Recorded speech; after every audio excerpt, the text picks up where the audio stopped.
Hello बच्चों, कैसे हो। स्वागत है आप लोगों को रघुवीर सर क्लासेस में। मैं आ चुका हूँ तुम्हारे लिए 9th क्लास का एक्सरसाइज 4.1 मैं बताने जा रहा हूँ, जो कि है चर और अचर के बारे में बताने जा रहा हूँ। ठीक है, तो यहाँ पे क्वेश्चन है कि एक नोटबुक की कीमत एक कलम की कीमत से 2 गुनी है। इस कथन को निरूपित करने के लिए दो चर वाला एक रैखिक समीकरण लिखिए। ठीक है, तो इसे बनाते हैं तो दो चर वाले, तो चर क्या है और चर क्या है इसके बारे में जानना है। तो देखो, चर हमारा क्या होता है, जैसे ए बी सी डी ये जितने भी है ये चर है। और चर क्या है, जैसे 1 2 3 यानी संख्या होना चाहिए। ठीक है, तो ये संख्या हमारा क्या होगा, संख्या हमारा यानी चर हो जाएगा और अंक जो है अचर हो जाएगा। ठीक है, तो इसे हम बनाते हैं। सबसे पहले मानेंगे क्या, तो लिखते हैं नोटबुक है ना, नोटबुक की कीमत एक कलम की कीमत से 2 गुने है। तो सबसे पहले लिखते हैं माना की, क्या लिखेंगे, माना की नोटबुक की कीमत क्या मानते हैं, x रुपये मान लेते हैं। ठीक है, तो अब मानना है किसका, कलम का। तो कलम की कीमत, तो इसको क्या मान लिए, y मान लेते, क्या मान लेते हैं, y मान लेते हैं। तो हमारा नोटबुक की कीमत x रुपये है और कलम की कीमत y रुपये है। ठीक है, तो यहाँ पे क्या कर रहा है, एक नोटबुक की कीमत एक कलम की कीमत से यानी कलम से 2 गुना है। तो हम प्रश्नानुसार चलते हैं, लिखते हैं प्रश्नानुसार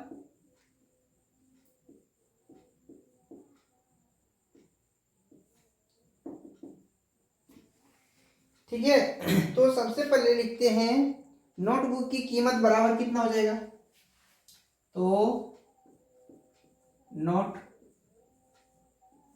की कीमत बराबर, तो कितना है, कलम यानी नोटबुक से कलम 2 गुना है, तो ये इसमें 2 गुना होगा, तो इधर क्या हो जाएगा, कलम। ठीक है, हमने कलम लिख दी यानी कलम की कीमत, कलम ही लिखे हैं, कलम की कीमत लिख देते, कलम की कीमत। ठीक है, तो कलम की कीमत लिख दिए। अब हमें नोटबुक की कीमत क्या माने हैं, x रुपये, और कलम की कीमत क्या माने हैं, y रुपये। ठीक है, तो y रुपये मान चुके हैं। इसे अब क्या करते हैं, देखना है कि ये हमारा क्या हो रहा है, x बराबर 2 इंटू वाई हो जाएगा, 2y हो जाएगा। अब इसको इस पार कर देते हैं, x माइनस 2y बराबर 0। तो यहाँ कहेगा सर ये कैसे हो गया, तो ये देखो प्लस में था, इस पर करेंगे तो माइनस में ऑलरेडी होगा। ठीक है, तो इक्वल टू क्या होगा, 0। अब हमारा ये क्या हो गया, यानी तुम्हारा दो चर रेखिक समीकरण है। क्या है, एक चर यहाँ पे एक चर यहाँ पे, यानी दो चर रेखिक समीकरण है। Thank you. तो अब अगला सवाल हम बताते हैं। तो देखो दूसरा नंबर सवाल में क्या करा, निम्नलिखित रेखिक समीकरणों को A X plus B X plus C बराबर 0 के रूप में व्यक्त कीजिए और प्रत्येक स्थिति में ए बी और सी के मान बताइए। क्या करा है, ए और बी और सी का मान बताइए। ठीक है, उसके बाद देखो पंखा चल रहा था, थोड़ा आवाज गूंजने लगा। ठीक है, इसीलिए अब देखो क्या करना है इसमें, अब इसको बनाते हैं। हमने सवाल लिख दिए हैं। सबसे पहले क्या लिखेंगे, इसको दिए गए समीकरण, ये समीकरण दिया हुआ है, इस पे बनाना है हमको, इसको के रूप में व्यक्त करते हैं। तो हल में लिखते हैं दिए गए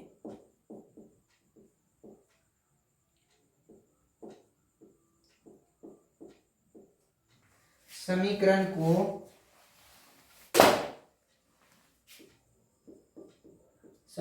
को A X plus B Y होगा, एक्स वाई। ठीक है, तो थोड़ा मिस कर गए थे, यहाँ वाई होगा। बी वाई प्लस सी बराबर 0 के रूप में व्यक्त करने पर, 0 में व्यक्त करने पर, ठीक है। तो अब हम क्या करते हैं, समीकरण हमारा ये है, तो इसे हम व्यक्त कैसे करेंगे, तो सवाल में यहाँ पर लिख देते हैं 2x plus 3y equal to 9.35 है, ठीक है। तो इसे हम सॉल्व करते हैं, तो इसको इस पर करते हैं 2x plus 3y minus 9.35 equal to 0, ये हो गया। तो देखो अब हमारा ये दो चर रैखिक समीकरण हो गया है, ठीक है, दो चर में आ गया है, x और y भी है। तो अब इसको a बराबर हम मानते हैं, कितना है, a बराबर 2, b बराबर कितना है 3, c बराबर कितना है -9.3। बस इतना ही सा हमें दिखाना, a और b और c का मान बताइए। तो हमने प्रूफ करके दिखा दिए कि a और b का मान यह है, ठीक है। तो चलते हैं दूसरा नंबर सवाल क्या है। तो दूसरा नंबर में क्या है, हाँ, तो x minus 5y minus 10, x minus 5y minus 10 equal to 0, यहाँ पर दिया हुआ, ऑलरेडी दिया हुआ है हमारा समीकरण। तो हम इसे फिर किस में व्यक्त करेंगे, सूत्र में व्यक्त करेंगे, ax, तो लिख देते हैं समीकरण हल में, समीकरण ax plus by plus c बराबर 0 में व्यक्त करने पर, ठीक है। तो इतना हम लिख देते हैं। उसके बाद देखो दिख रहा है ना, तो उसके बाद हम क्या करते हैं, जैसे कि ये समीकरण है, इस पे हमें लगाना है, तो x minus 5y minus 10 equal to 0। तो यहाँ देखो अब हम a बराबर कितना लिख सकते हैं, क्योंकि इसके आगे कोई अचर अंक नहीं है, इसके अचर कितने 5, इसके 10, चर कितने हैं, तो इसमें x है, इसमें 5 है, ठीक है, तो y है। तो देखो हमारा चर के आगे कोई अचर संख्या नहीं है, इसीलिए कितना माना जाएगा, a बराबर 1 और b बराबर कितना माना लिया जाएगा -5 और c बराबर -10। तो थैंक यू, ये दूसरा हो गया। चलते हैं तीसरे नंबर सवाल पे। तीसरा क्या है, तो तीसरा सवाल लिखते हैं, थोड़ा क्वेश्चन निकालते हैं, ठीक। तो तीसरे बनाते हैं। तो तीसरा में क्या है, हमारा सवाल है -2x प्लस 3y बराबर 6, -2x प्लस 3y बराबर 6 है, सवाल में है। तो ये हमारा सवाल दिया हुआ है, फिर इसे हम क्या लिखेंगे, समीकरण हल में हल करते हैं। तो समीकरण ax plus by plus c बराबर 0 में व्यक्त करने पर,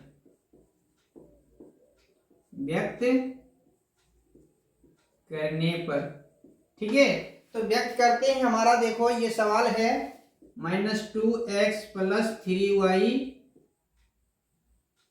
इक्वल टू 6 है, तो इसको व्यक्त करते हैं -2x प्लस 3y, ये बराबर की इस पार कर देंगे, किस में हो जाएगा, माइनस में, बराबर 0 हो जाएगा। उसके बाद देखो 0 हो जाएगा। अब क्या करना है हमें, इसे a बराबर लिखते हैं, चर कितना है इसमें, यानी -2x है, इसमें चर है +3y और इसमें अचर है -6 है। तो a बराबर कितना होगा -2, b बराबर 3 और c बराबर -6। तो हो गया ये हमारा आंसर, ठीक है। तो चलते हैं अगला सवाल, यहीं से बनाते हैं, ठीक है, क्योंकि इसमें और भी ये सवाल है। चौथा यहीं से बनाते हैं। तो चौथे नंबर सवाल क्या है, x बराबर 2y, सॉरी 2 नहीं 3y, x बराबर 3y है। अब देखना इसे कैसे हम बनाते हैं, कि अब इसमें 2 ही है, इसमें 3 था और यहाँ करा a b और c का मान निकालने, बच्चे इसमें ज़्यादा कंफ्यूज कर जाते हैं। इसीलिए इसे हम करते हैं हल में लिखते हैं क्या, किस में ढालेंगे, समीकरण A X plus B Y plus C बराबर 0 में व्यक्त करने पर, व्यक्त करने पर, ठीक है। तो व्यक्त करने पर लिखते हैं, तो हम यहाँ सवाल लिखते हैं x इक्वल टू 3y है, तो इसे इस पार कर देते हैं, x माइनस 3y बराबर 0, है ना। अब 2 हो गया, अब कहेगा सर ए बी सी कहाँ गया, तो चलो सी जगह पे हम क्या लगा दें, माइनस 3y माइनस 0 बराबर 0, या प्लस भी लगा सकता है, कोई दिक्कत नहीं है। तो अब हमें क्या करना है, a बराबर कितना होगा 1, b बराबर -3, c बराबर 0। तो ये देख सकता है हमारा आंसर पूरा हो गया। बस इतना ही था। चलते हैं चौथे नंबर सवाल क्या है।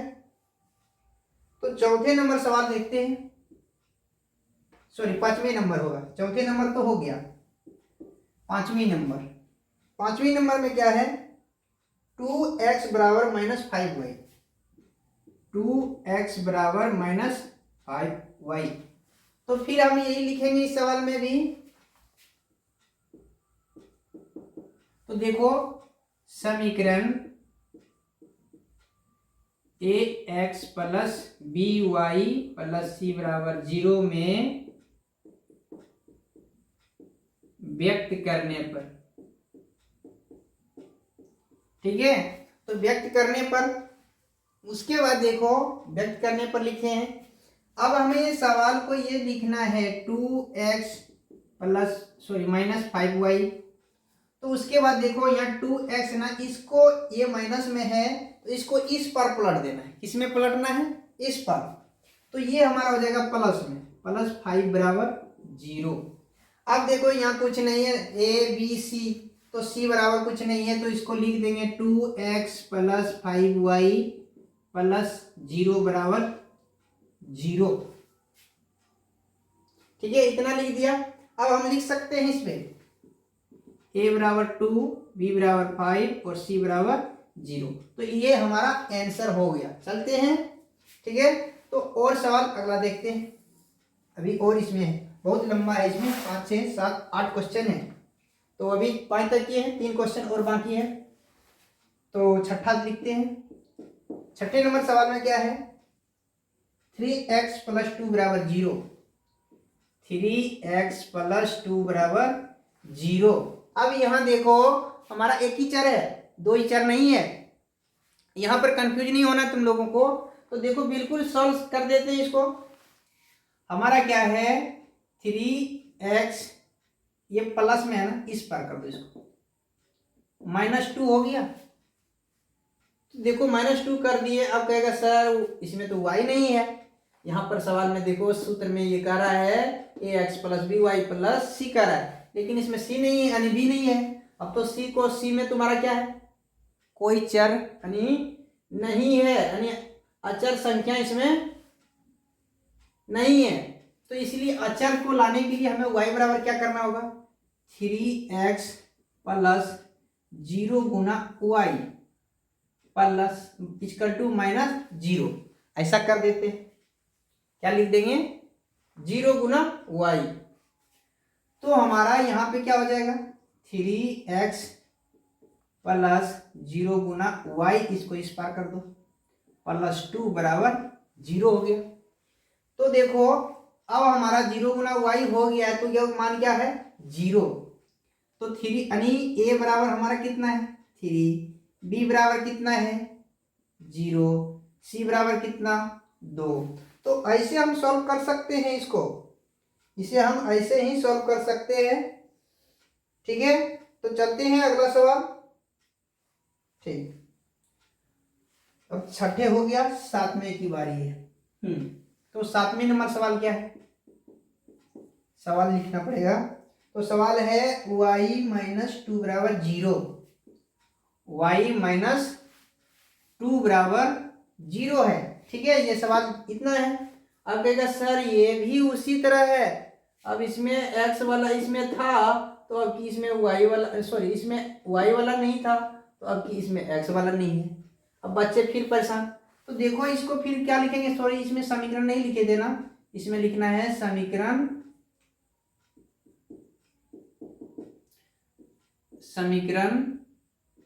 ए X plus B Y plus C बराबर 0 में व्यक्त करने पर। ठीक है, तो देखते हैं अगला सवाल। अगला सवाल क्या है, तो यहाँ यही सवाल है, इसको हम सॉल्व करते हैं, फिर लिखते हैं यहाँ पे समीकरण A X plus B Y plus C बराबर 0 में व्यक्त करने पर, व्यक्त करने पर। ठीक है, तो ऐसा हम लिख देते हैं। उसके बाद देखो ये हमारा क्या होगा, y-2 बराबर 0 है, तो हमारा इसमें x वाले नहीं है ना, इसमें क्या किए y गुना यानी 0 गुना y किए थे, उसी तरह हम लिखेंगे 0 गुना x प्लस y-2 बराबर 0। ठीक है, अब हम लिख सकते हैं a बराबर 0, b बराबर 1 और c बराबर -2। ये हमारा आंसर हो गया 7वां। ठीक है, और सवाल एक बचा है 8वां। ठीक है, तो अंतिम सवाल है ये 8वां।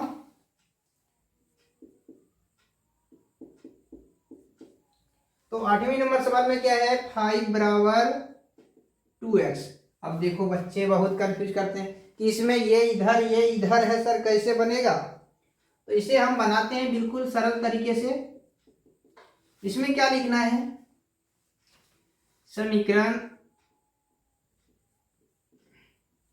ए X plus B plus C बराबर 0 में व्यक्त करने पर,